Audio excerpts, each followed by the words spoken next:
intersection of good drinks, good music, and good times. This is Hops and Spirits Bar Conversations. Well, I was already laughing before we hit the record button, so I know we're in for a fun show tonight. And normally we're in Nashville. Sometimes we hit Texas, Canada, but I think our next guest also calls Vegas home a little bit as well. She's a rising country artist, songwriter. Her latest single, Country Couture, is out now. Let's welcome in Cali Tucker. Whoop whoop! Hey, what's up, everybody? Good to be here. How are you? How are you doing tonight? Oh my God, my dog, Duke. He got too excited. I riled him up. Well, he was ready to go. I razz people up. So, how are you tonight? I'm so good. I'm just battling the heat, the Vegas heat, and trying to enjoy the summer. Yeah, it's beautiful. I was gonna say so. It's warm here in Kentucky, and when I say warm, we're in the 90s, mid to upper 90s lately. That's probably a cool day for you, right? That's when it's like the most comfortable here. Yeah. It's so crazy. People, I mean, Vegas is, I've come to know as, it is just the snowbird capital of the world, of the U.S. at least. But I mean, people will come from all Oregon and South Dakota and New York and Jersey and all that. They'll be here during the winter and they'll go back during the summer. And I get it because it's 120-ish right now. Like, it's crazy, but I love it. I love the heat so much. I would rather be hot than be cold, but yeah, no, it's crazy hot here, and if you can't stand the heat, get out. I've also heard it's a dry heat. That Which helps. sucks for a singer. Yeah, it sucks being a singer and you're constantly running your humidifier trying to get the moisture, and sometimes you wake up with a bloody nose, and it's just the way it is. But I do miss Nashville for that reason. I miss living there because my hair was soft, my skin, and my voice sounded like Celine Dion. I don't know. It was just great. The humidity is great. People don't appreciate humidity unless they live like I do in the desert. So now, for those that are watching, that's what I was going to say. Little cheers. And those that are watching can see that you've got a collection of things there. And This is Bar Conversations. So I know you're out in Nevada a good bit these days. Got a little Frey Ranch bourbon from out that way. Get it? I love that. In Fallon, Nevada. What do you got there by your side? What are you sipping on tonight? So, if you knew me back in my 20s, you would know that I love to throw back some alcohol. It was a big pastime, favorite thing to do. But since working, and performing full time basically in Vegas, I had to cut back. Can't really do it anymore. But I enjoy collecting the finer things when it comes to alcohol. First and foremost, Pappy Van Winkle. Extremely high quality and somewhat rare to get, and it's a bourbon, just so you guys know. I'm sure you do, but this was featured in my music video Country Couture, so you have to spot it. Let me know when you see it. But yeah, the whole video is about being just a tad bit bougie, so that's kind of who I am. And then my collection wouldn't be complete without some Ace of Spades champagne. Cristal. I don't know what's wrong with him. Cristal. No collection complete without Cristal. And then some Silver Oak. Yeah. So you're living the good life. I don't know. These are all just gifts. I didn't go out of my way to buy them. But as of now, I'm drinking the tried and true sugar-free Red Bull. Love you guys. Hey, nothing wrong with that. And you talk, like I said, I was chuckling when we got on, beforehand, and clearly you enjoy having a good time. If you look at your social media, you're having fun. Why is that you have that kind of goofy side out there and want to share that with everyone? I think my friends have been telling me for years that I'm funny, and I never heard that from anybody. It's not like my mom was constantly you're so hilarious, because I'm around her the most. I think she's just used to it. Or I dial it down when I'm with her because it's just whatever. But I don't know. Everybody said I was always funny, and um, I just said I'm funny looking, but I don't know that I'm funny. But I just tapped into what I found funny from other creators, and I was like, I don't really love the whole aspect of social media because I'd much rather be like writing or performing, and I really don't. It's a lot. It's very time consuming. So I was like, how can I do this in a way that is true to me and like is not so serious. I'm not talking about anything serious, and I don't want drama in my life. I don't want any of that. I'm a serious artist. I'm a serious performer. Everything about my life is for the most part pretty serious. I take it really seriously, but like when it comes to just me, I don't take myself seriously, and I'm a total goofball, and I love to laugh. I love it. It's my favorite thing to do. And I feel like I never get enough of it. I never get to do enough of it. So being able to share laughter and silliness and jokes and just, kind of a dry comedy with people in my own little way is really fun for me. And it makes me want to get more involved with like interacting with, you know, the fans and building the fan base in that way.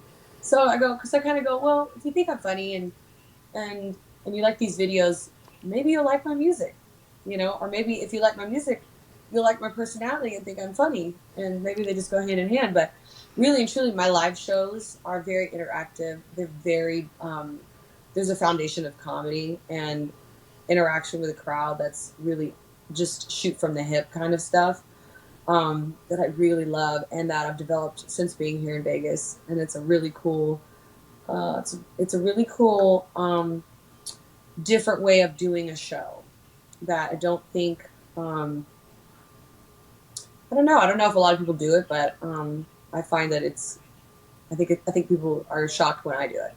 I don't know, but yeah, it's really fun. It's really fun. I love bringing comedy to my artistry.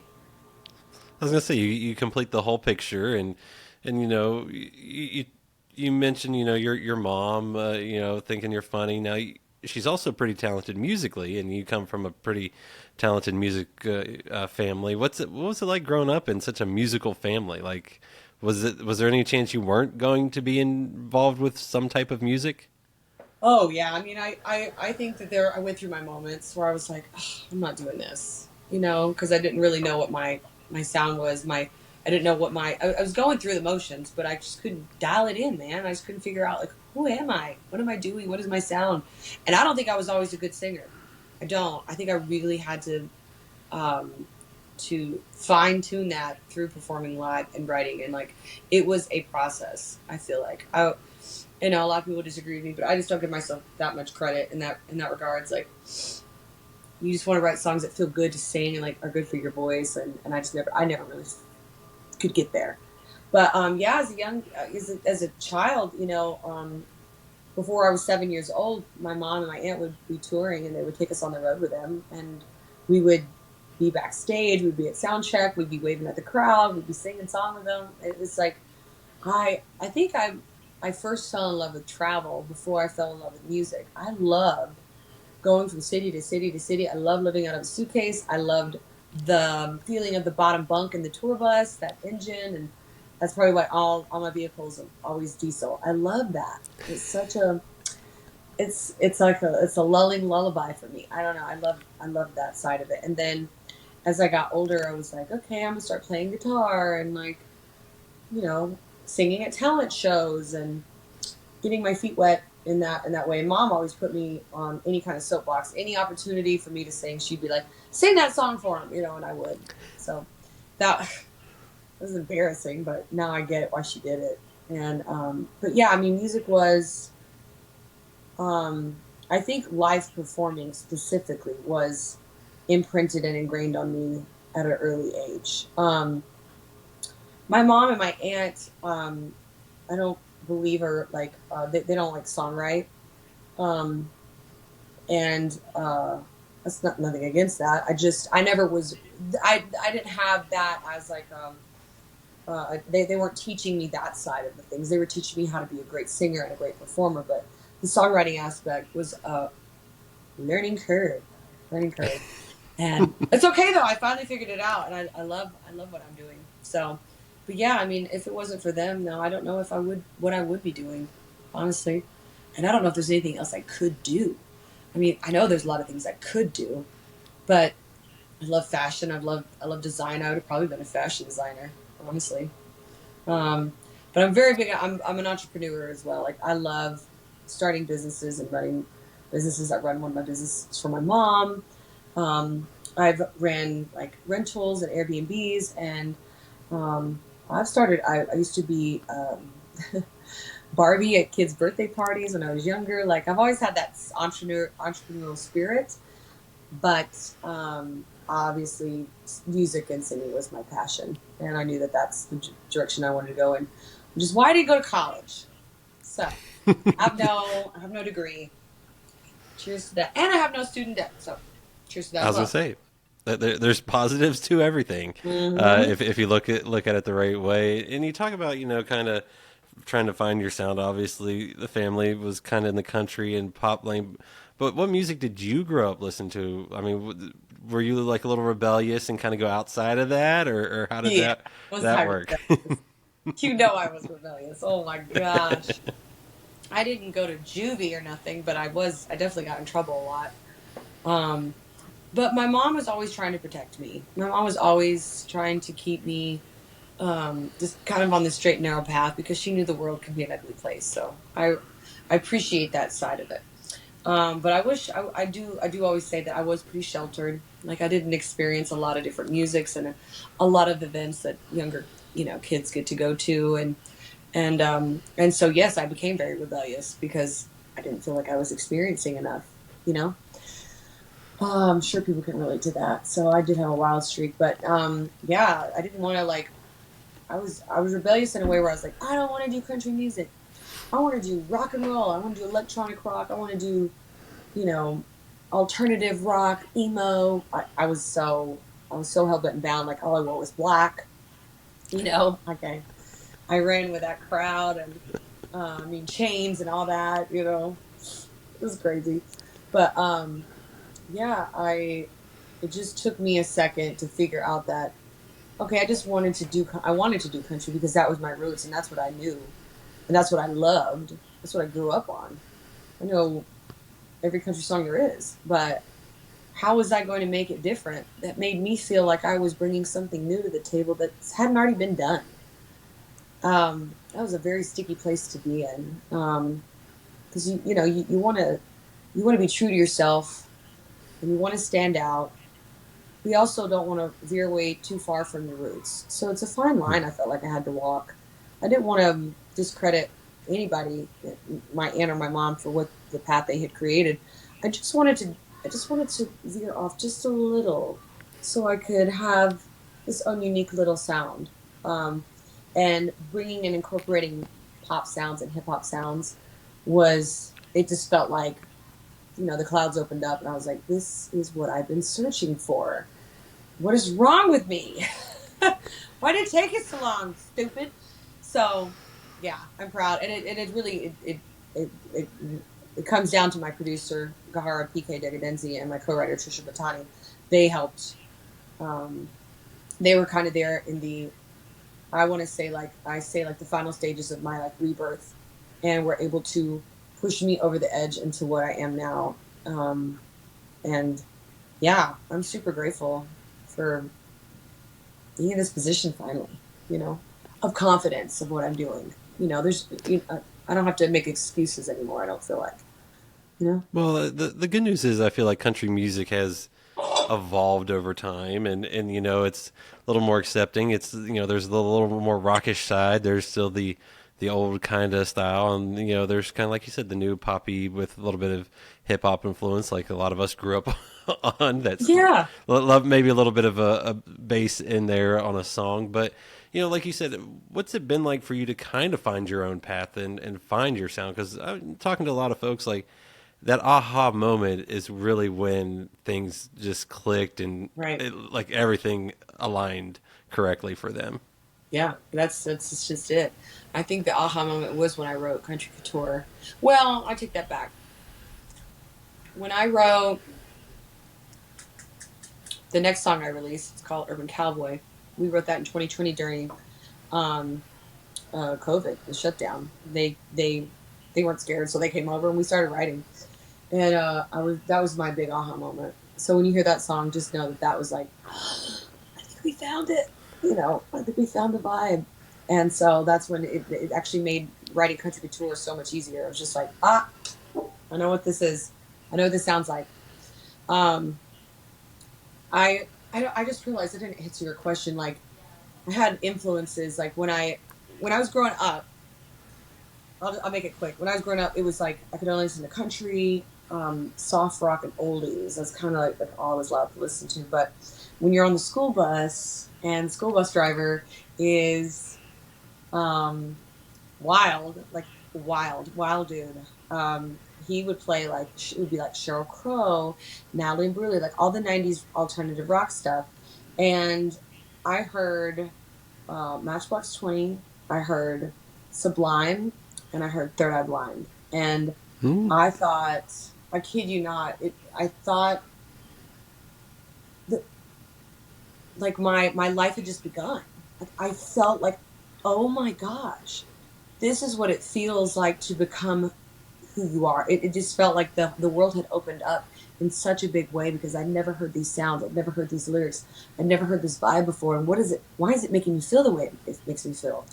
And so, yeah, I mean, getting the opportunity to listen to alternative rock and like Do or Die, my like all-time favorite rap group, and I'm good friends with one of the rappers now. Like, I listened to them in high school. Like, it's insane, but like, even though their subject matter isn't necessarily what I would listen to or write about or anything, but I just love the beats and the cadence of the words. And none of us knew what Third Eye Blind Semi Charmed Life was about until we got older. We're like, oh, all right. So that's what that was about. But we loved it anyway because it's how it made us feel. So I kind of get annoyed with people when they're like, they listen to Country Couture or any of my songs and they go, well, I didn't really hear the lyrics. I'm like, it ain't about that. The first time you hear it, it should just be, how does it make you feel? Do you want to dance? Do you want to cry? Do you want to, go jump in the pool? What do you like? So yeah, it's to me, it's the music's all about how it makes someone feel initially, and then when they find out what the lyrics are, I hope they're pleasantly surprised at how quirky and fun they are. So, I was gonna say, for you when you write, where does that inspiration come from? Because like you said, that those songs are kind of your aha moment when it came clear of what you wanted to say. So is that just ideas, experiences? Like where does that come from for you? oh, I think they're like lightning bolts for me recently. Um, like when, I mean, Country Couture was the lightning bolt idea. I think they're all just lightning bolt ideas. I just go, wait, what? Why did I think that of that line? It's so quirky and cute. And then, but Country Couture is truly the lifestyle that I've been living for years now. I'd be putting on these gowns and doing these wild, extravagant shows in Vegas, and then I'd be going, go to Nashville to visit family, and it'd be like t-shirt, jeans, no makeup, just roughing it. And it's such a beautiful flip side to my life. So it was really that was so easy. Um, but I had the idea of that for a while. I just was like, how do I want to go about writing this? And then my other songs, yeah, just lightning bolt ideas where it'll come to me, and then I'll like run to the phone and call Trish, my co-writer, or my producer, and be like, "This is the idea. We have to do this." And then sometimes it'll be just random, amazing conversations where we'll say something that is interesting, and we'll go either we want to write about that, or that line needs to be used in a song, or needs to be the hook. So we're always making notes on our phones of like different song ideas, um, and I think what it really comes down to is you can have a song idea, but it can go so many different ways. Do you want it, you want a ballad? You want to make it a ballad? You want to make it mid tempo? Do you want to make it an upbeat song? Like how does this unfold? So that's where I feel like the real challenge comes in for me. Like how do I want to express this song? You know. But writing is very daunting. I don't enjoy being rushed. I don't enjoy having a scheduled thing, or just being timed. I like to sit with an idea for a minute and maybe a melody, and then if I don't like it, I'm going to trash it, and then we're going to start over the next week. But I don't want to throw a good idea away just because let's churn out a song. That's not like that's just not how I do it. I just can't. I don't work like that. So, writing a full complete song can sometimes take days to weeks to months, and sometimes just go, this isn't working. We just have to trash this and like start over. Then other times, like Country Couture, it'll take an hour. So it's just all different. I just don't like anything set. If we write it in an hour, great. If we write it in a month, great. I don't want to rush As long anything. as it's a good song, right? Yeah. I don't. There's no need. That's how I have to live my life in general, though. Like, if it happens right now, cool. If it does in 10 months, okay. If it doesn't in years, like, some things you just don't have any control over, and you got to give up. You got to give up control, even though I am control freak. So. I was gonna say, you talk about splitting time between Vegas and Nashville, and you grew up basically in Nashville, like a like someone actually grew up there. Like it does happen. So Yeah. like, No. what impact did that have on you? Because I'm guessing you saw all the craziness of what is Nashville or what it can be. So what impact did growing up in Nashville have on you? I loved living there. I loved growing up there. I thought it was so wonderful. We had this beautiful home, and I hated school, but I loved cutting the grass and the smell of the fresh cut grass, and it was I was born in March, so all my birthdays were kind of crap because it was always icy and wintry and cold. But really, we had the most beautiful summers. It was so fun. There's so many great memories I have there. In fact, all of my dreams to this day is in the house I grew up in, and I haven't been there since 2003. So it's strange how it's just such a big impression on me. But Cool Springs, which is an area just south of Nashville, was all gravel. I think we had Dillard's. I think that was it.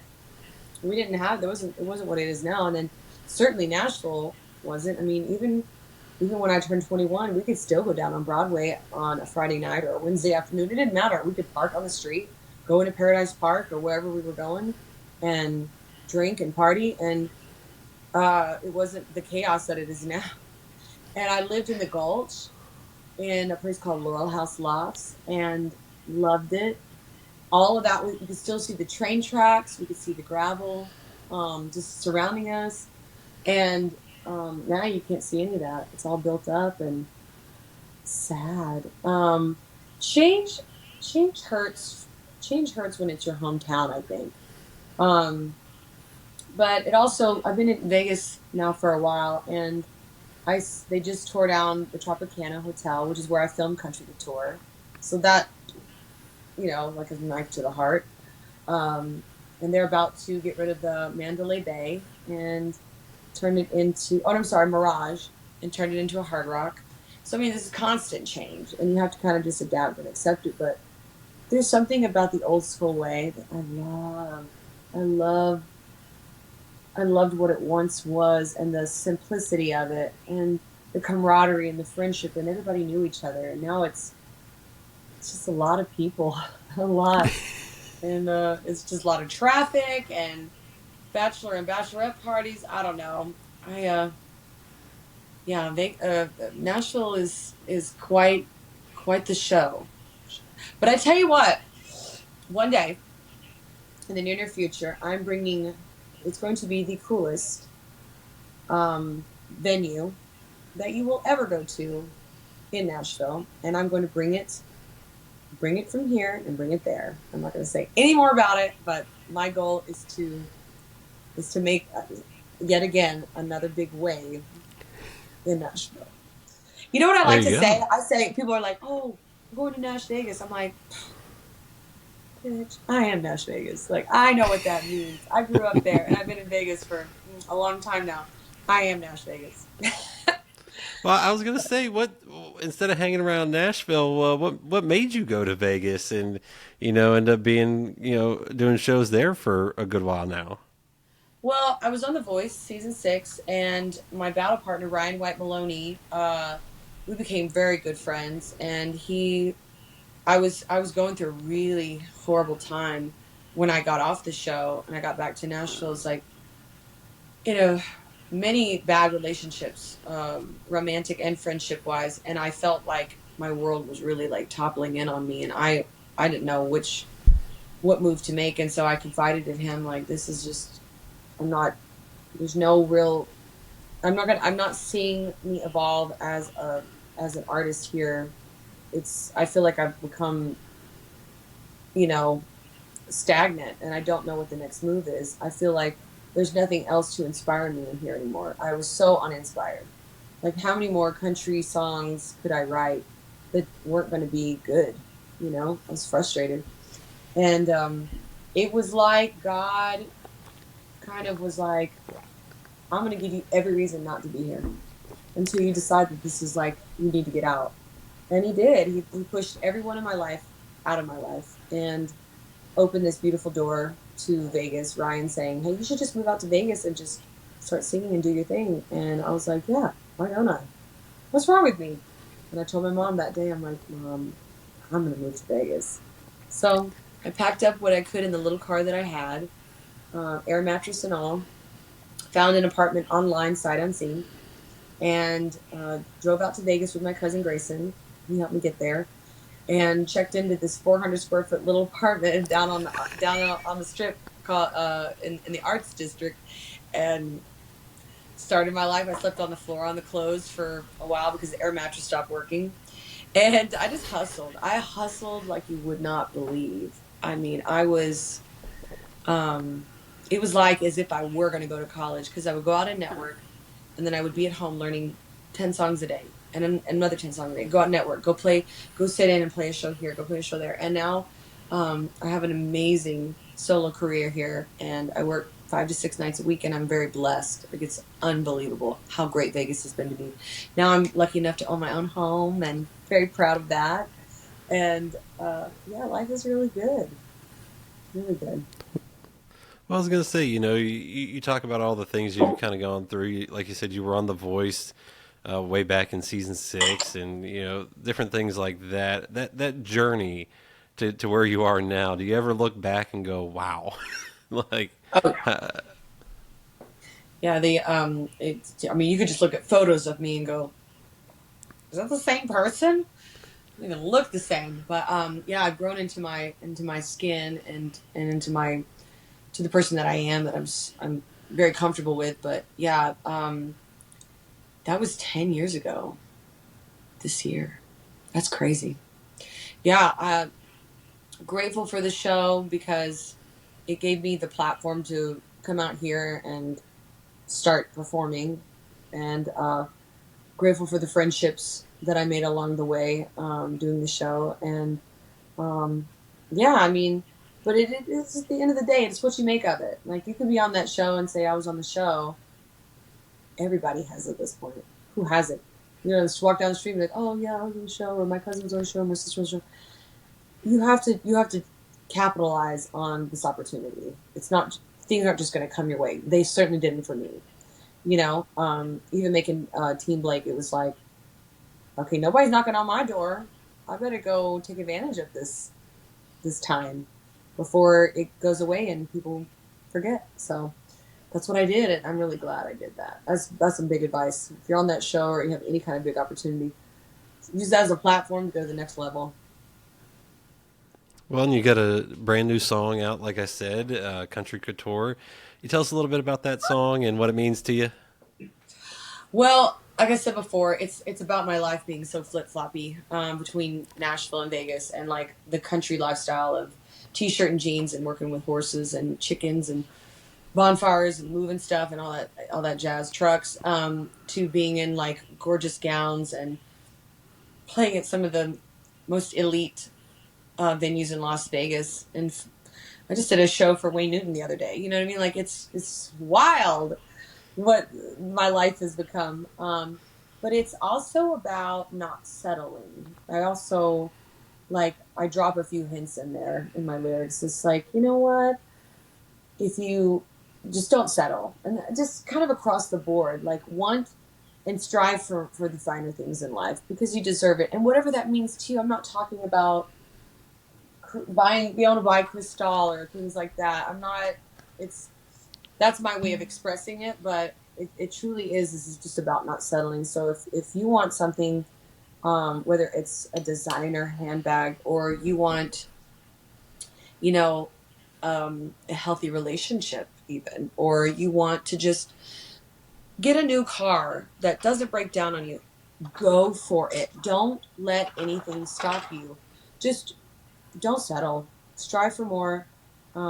Want better for your life, and be a little selfish. Be a little bougie.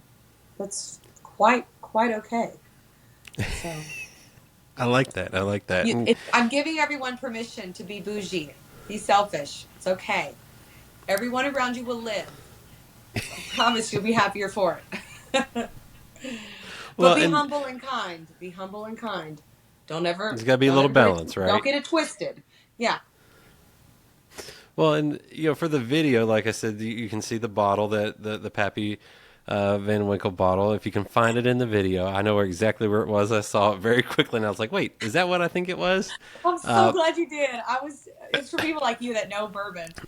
And so that makes me feel so good. God love you. so, so, and then did you also wear what 30 some different outfits and dresses? Is that right for the video? So it was 32 that I had planned. It was all planned out. And then some of them didn't get to make it because of editing issues. I was heartbroken. But a lot of the dresses were either from my mom when she used to perform, like her outfits and her dresses. I love that I get to wear them. Magic, total magic. There is a pink dress that's tied right here with feathers. It's a quick shot of me kind of going like that. That's my mom's dress, and it's signed by Colonel Sanders when she performed for me. So wicked cool, love it. And then there's another dress I wore. It's like a raspberry pink. I wore that at my 8th grade graduation dance. This is crazy. And then of course the crown and the sash in one of the parts. That's my actual crown and sash for when I won Miss Teen All American back in 2000. So it's a lot of cool pieces I pulled from back in the day, and then some of the dresses were gifts, not gifts, but they let me borrow from different from Creative Bridal Wear based out of Las Vegas, and yeah, I've had a lot of support in all this, but yeah, there was 32 significant outfits in that video, but unfortunately, I know that all 32 didn't make it, but yeah, it was fun. I wish we could find Well, alternate takes, and I probably will. Like these are a all director's 32. cut. Yeah, yeah, I'll try to work that out. Well, and then how cool was it to have your mom also pop in the video? Oh, it was a must. I was like, I want her to feel so included in what I'm doing because she's such a big part of my life, and she's my best friend, and I love having her feel beautiful and included and wanted, and I love people to just make her feel special. When they see her in the video, they go, "Oh my God, we saw your mom!" Like, I know. So, she's my unsung hero. I don't really think.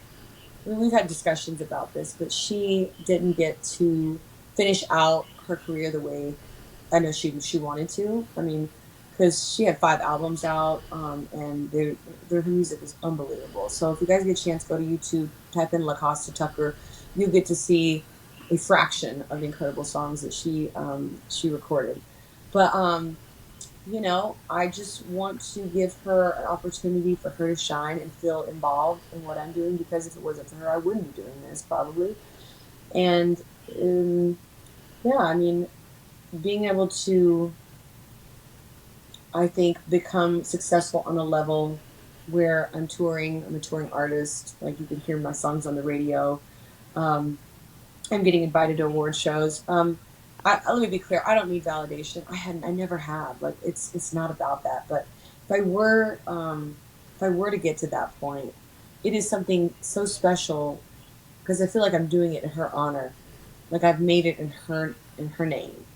Do you know what I mean? I know that sounds probably weird, but I just want her to feel like, yeah, we did it. We did it together.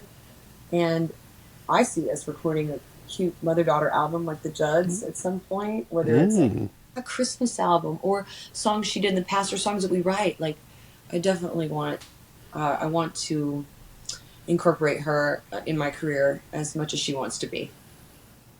I love that. That is awesome. Because I was gonna say with that whole video too, it feels like you said with the song, you got to show so much of yourself, and she's a big part of that. And I'm guessing it was just a blast all around on that video shoot.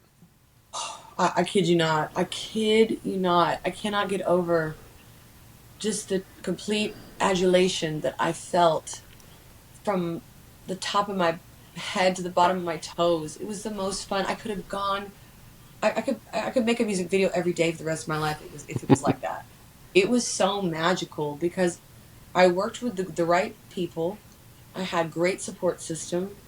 Um, I was organized, very organized. I mean, I had everything down to a T as far as like the looks I wanted, the shots I wanted, the locations I wanted, how I wanted the feel to be. I kept saying to my director, I said I want it to feel like a fever dream, a very Ooh. colorful fever dream, and I think he pulled it off rather well. But it was a magical experience for my first music video, and honestly, for it to look so incredibly high quality. And I funded all this myself. I didn't like, you know what I mean? I didn't get a loan, or I didn't get, I didn't borrow it, and I don't have an investor, and I don't have a label. So all this was my, my financing and my brainchild. And what a feeling of accomplishment to be able to do it on my own at such high quality. And for my first music video, put it out and it just be so right on the money as to what I wanted. Some artists, they're lucky enough to spend $250,000 on their music videos, and that's amazing. But I think I pulled it off with the tiny budget that I had. I think I did it rather well. I'm very proud. No, it's definitely worth checking out, and you got to see those Easter eggs where maybe a certain bottle might pop up or a certain dress, and Right. you talk about having Country Couture's out, and you've written some other songs, so I'm guessing obviously you're gonna let Country Couture live a little bit, but I'm guessing new music down the road, something gonna follow up at some point. Yeah, yeah, we're already talking this week about what that looks like, and I definitely don't want to give you a date because I don't want to promise anything. But it'll be this year that we'll release the second one, and then the third one I believe will come out next year, early next year. But yeah, and they're all I've got music videos for all of them, and Ooh. I know. I'm excited. And right now it's just such a busy time for me. I'm going to take some time this fall and do some more writing and, write 1,000 more songs to find three more songs that I think are worth sharing with the world and doing more videos with that. I just don't think I'm ever going to stop. And I know I probably should, but I, yeah. Nah, just keep going. Yeah. So, it's all super exciting. Yeah. I like it. A good tease too. A good tease. To Yeah. stay tuned. And this is one of my favorite questions to ask. I ask it on every show. But the first question is always the same, and near the end's always the same. So, Okay. what's your favorite song to perform these days? Whether it's one of your songs or someone else's song. That is a I get that reaction very hard often too. question. Wow. Because it does differ from night to night in the crowd. Like I just go, but what? Okay, let me really think about this. What do I love to sing? Yes, Hmm. I really do love singing country couture. I love seeing people's reactions because most of them have never heard it before, so I don't, but um, I think there's I think okay, I'll tell you one. It's happened to me twice now, within the same week. Where are these balloons coming from? I don't know. That was fantastic. I did not do that. I I don't have know, but it actual was great. balloons behind me, but that was creepy and awesome. Probably Motorcycle Drive-By by Third Eye Blind. It is unreal, like the reaction I get, and it's literally always just one person in the crowd that goes, "Oh my God, you don't know what that song means to me." And I said, "Yes, I do, because it means the same to me." That was one of my most favorite songs growing up, and I never sang it at my shows, but I started to decide, like, you know what, the more songs I sing that I love, they're gonna feel that, they're gonna see that. So I need to just stop playing to necessarily the crowd and what they want, what I think they want, and go, okay, what do I love that's going to resonate with them more because of how it's coming across, because I'm feeling every word, I'm feeling every part of the melody, and it's truly like a beautiful connection when I get to sing a song that means that much to someone else as it means to me for all these years. So yeah, Motorcycle Drive-By, I great like it. song. See, I never know what I'm going to get, and that's why I Yeah, love asking that. And I never know what I'm you know, gonna like, say, so it's always a see, that's the surprise. best part. That's the best part. Yeah, I And don't need a drink to tell the truth, I just do. you'd be surprised what others do, though. No, just kidding. Please tell me stories. Yeah, like I said, you got the Country Couture is out now. You mentioned, more stuff might be coming later on. You got your daily shows kind of out in Vegas right now. But what else can folks expect from you this year? What are you still hoping to accomplish?